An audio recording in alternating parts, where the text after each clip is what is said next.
আপনারা চাদর পরেন না? শীতকালে রাসূল সাল্লাল্লাহু আলাইহি ওয়াসাল্লাম চাদর পরতেন। রাসূল সাল্লাল্লাহু আলাইহি ওয়াসাল্লাম নাজরান দেশ থেকে আনা একটা চাদর পরেছেন, গলিজুল হাশিয়া।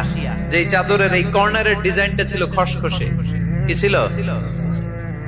হঠাৎ এক বেদুইন এসে রাসূল সাল্লাল্লাহু আলাইহি ওয়াসাল্লামের চাদর ধরে টান দিল। টান দেওয়ার সাথে সাথে রাসূল সাল্লাল্লাহু আলাইহি ওয়াসাল্লামের ঘাড়ের এই চামড়া ছিঁড়ে গেল। এই খসখসে যেহেতু ডিজাইন চাদরের, এই খসখসে ডিজাইন ঘাড় আর কাঁধের এখানে যখন টান খেলো, ওই খসখসে ডিজাইনের দাগ বসে গেল, রাসূলের চামড়া ছিঁড়ে গেল ঘাড়ে। সে টান দিয়ে বলে, ইয়া মুহাম্মদ মুরলি মিন মালিল্লাহ। আসছে ভিক্ষা করতে, মূলত ভিক্ষা চাওয়ার ডিজাইন দেখছেন? যার কাছে ভিক্ষা চাবে চাদর ধরে টান টান এসে বলে, বেদুইন তাদের মধ্যে সভ্যতা ছিল না।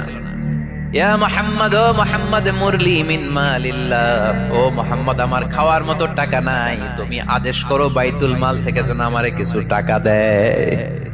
আসছে ভিক্ষা করতে। ভিক্ষা করতে আইসা চাদর ধরে দিছে টান, ঘাড়ের রগ চামড়া ছিঁড়ে গেছে।